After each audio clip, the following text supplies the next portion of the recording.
Welcome to Dark Character Profiler. Take a deep dive into the background and personalities of villains from books, video games, manga, and comics. Psychological analysis of some of the most deviant and heinous characters of all time. Now, here's Fulcrum. Welcome back, my dark disciples, to another episode of Dark Character Profiler.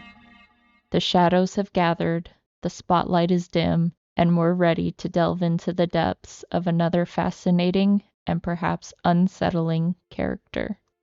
Pull up a chair, settle in, and let's begin. The name Buffalo Bill had become a whisper of terror across the nation, his victims disappearing without a trace. The FBI was stumped, but I couldn't stop. I had to find him. My investigation led me to Hannibal Lecter, the imprisoned cannibal and manipulator. He toyed with me, giving me cryptic clues.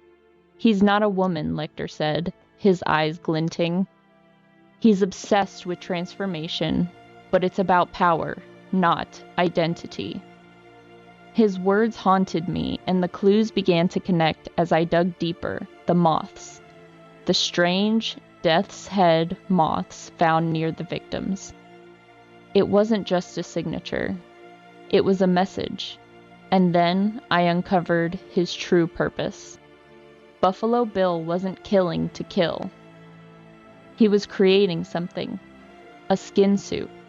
A grotesque mask to become something else.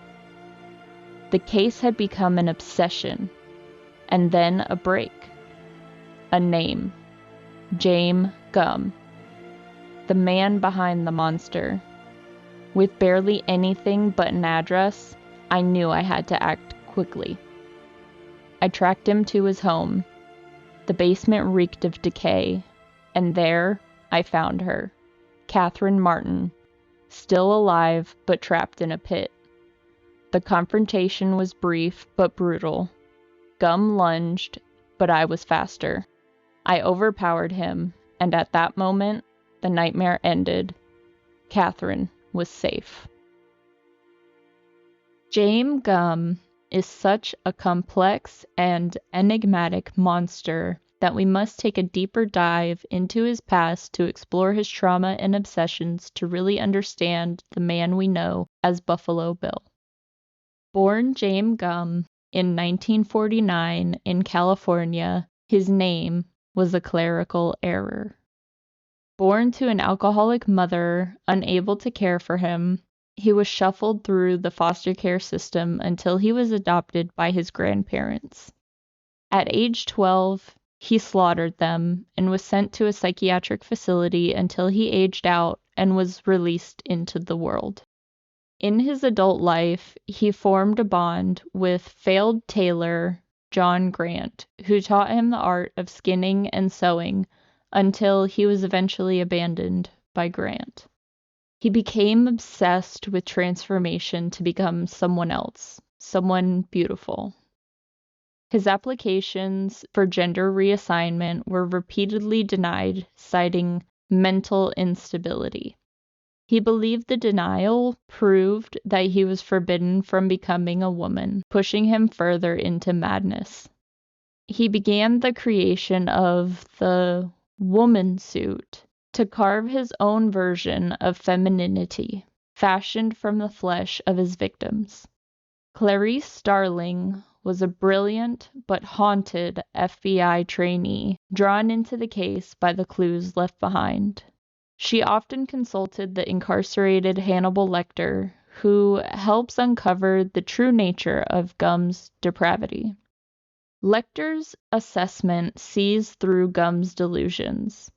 He's not transgender, but a deeply disturbed individual, fixated on transformation as a means of power, not identity. Clarice uncovers the connection to Frederica Bimmel's death and Gumb's bizarre obsession with death's head moths. each one a symbol of decay and transformation. Clarice tracks him down the dark trail leading to his unholy sanctuary. The final reckoning comes in the depths of his basement. Clarice overpowers Gumb, ending his reign of terror. Now, let's move on from his origins and delve into his intricate personality, where his fractured desires and shadowy impulses connect. But watch your step as we make our way deeper into the chambers that hide the true face of Buffalo Bill. Buffalo Bill is obsessed with transforming into a woman, which is central to his identity. The obsession with his desire for femininity is delusional, as it is warped and deeply disturbed.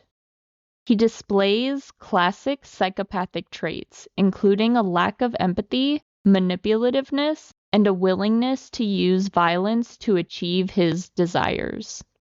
His sadistic pleasure comes from the suffering of others and from the power he feels over his victims. He is isolated and lonely. He has no real connections to others, and much of his behavior is driven by his inability to form healthy relationships. His isolation feeds into his delusions and compels him to act out his fantasies. He is intelligent but disturbed.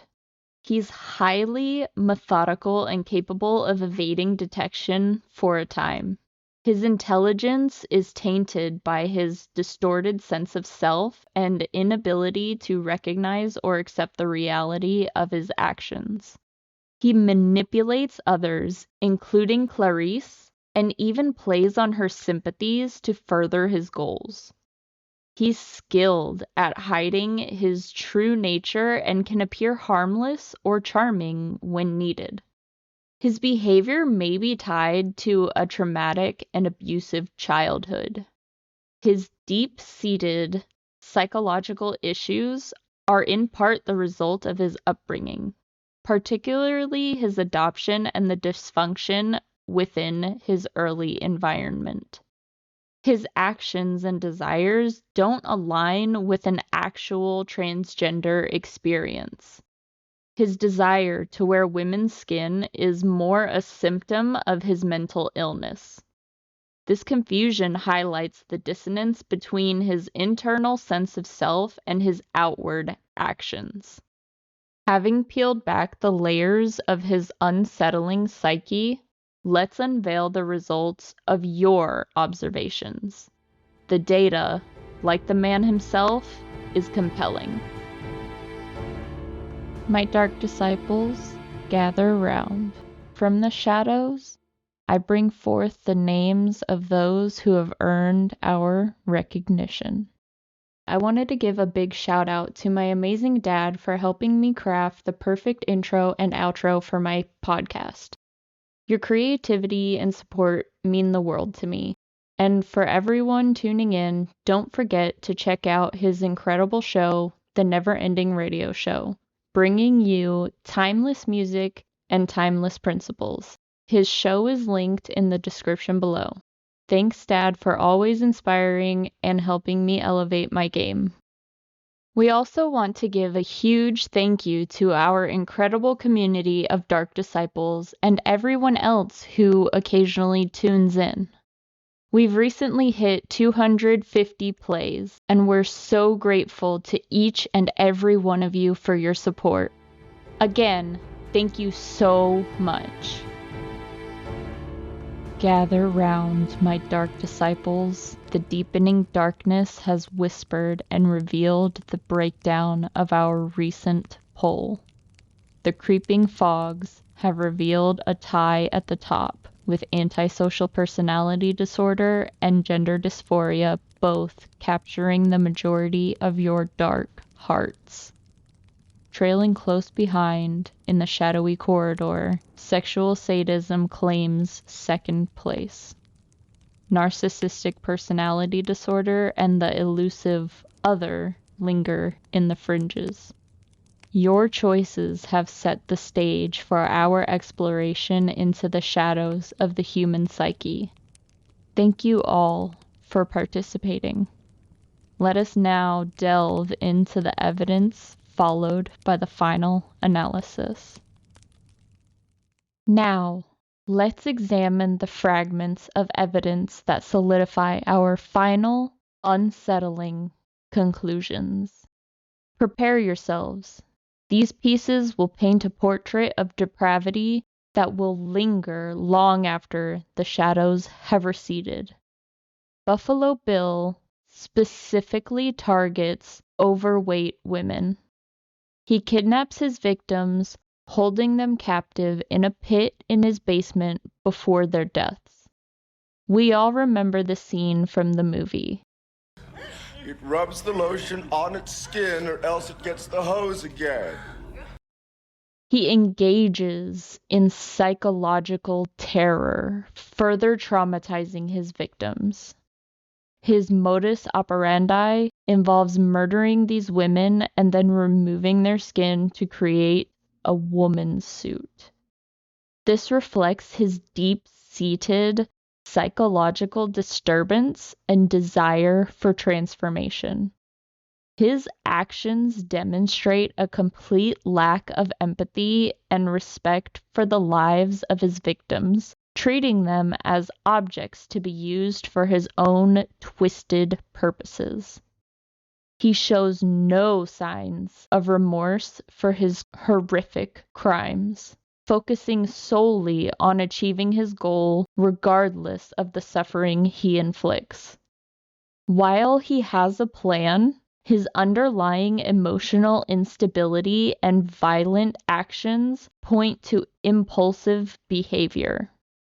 He uses deception to lure his victims and manipulates them while they are captive. His actions are grossly irresponsible and completely disregard social norms and laws. His elaborate and macabre plans can be seen as a manifestation of a grandiose sense of self, believing he is capable of a unique and transformative act. His need for transformation shows a belief that his current self isn't good enough and that he needs to become something else. His kidnapping and imprisonment of victims shows a desire for total control.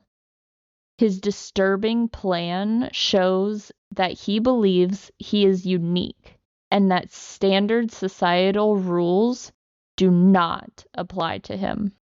Now that the chilling scene is complete, the time has come to reveal the psychological dissection of Buffalo Bill. Brace yourselves, for the truth we unveil reflects some of the darker corners of the human soul. This podcast is for entertainment and educational purposes only.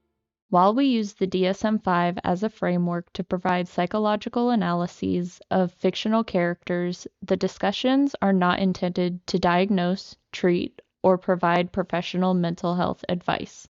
The interpretations shared are based on hypothetical scenarios and creative exploration and should not be applied to actual individuals or situations. For mental health concerns or diagnoses, please consult a licensed professional. Listener discretion is advised. From the grim tapestry woven with threads of collected evidence, we now draw forth the definitive, unsettling portrait of Jame Gumb. Let the final analysis begin, and may its chilling implications resonate long after the last word is spoken. Antisocial personality disorder and narcissistic personality disorder were identified as the two most fitting for Jame Gumb. The essential feature of antisocial personality disorder is a pervasive pattern of disregard for and violation of the rights of others that begins in childhood or early adolescence and continues into adulthood. The occurrence of antisocial behavior is not exclusively during the course of schizophrenia or bipolar disorder. Schizophrenia and bipolar disorder are not applicable. Conduct disorder, which is a repetitive and persistent pattern of behavior in which the basic rights of others or major age-appropriate societal norms or rules are violated, including aggression toward others and animals, destruction of property, deceitfulness or theft, and serious violation of rules. Not much is known about Gumb's childhood other than that he was born to an alcoholic mother who abandoned him. He went from foster home to foster home until his grandparents adopted him. He proceeded to murder them when he was 12 years old. Based on this information, he may have qualified for a diagnosis of conduct disorder when he was a child.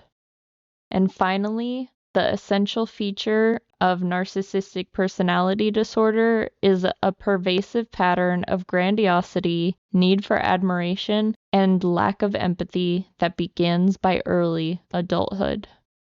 The cocoon is empty. The chrysalis has ruptured. But the metamorphosis we fear is not complete.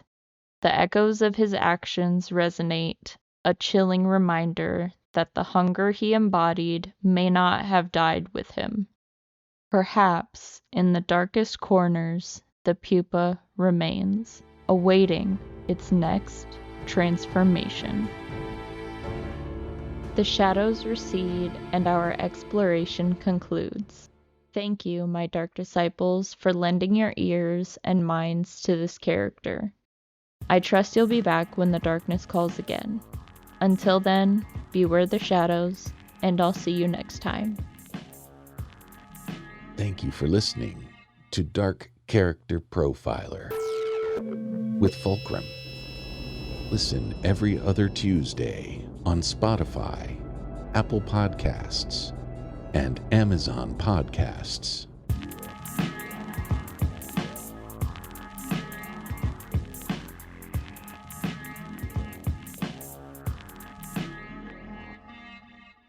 Humanity was not meant to live this way. Society is left to the mercy of murderers and cutthroats. Hear Paige Zaplin Dam's epic tale brought to life in an audiobook. For years, Slade had felt secure in the forest. I am from simple, humble beginnings. I was raised in the Ironwood by an Ogress, an Anaral. He saw immediately that she was beyond a healer's aid. Even a skilled witch could not help her recover from losing so much blood. Mother? Slade thought he wanted revenge. Instead, he got redemption. A kingdom of ash and steam, The Ogress's Son, a dystopian neo-Dark Age fantasy, narrated by Rich Fraser.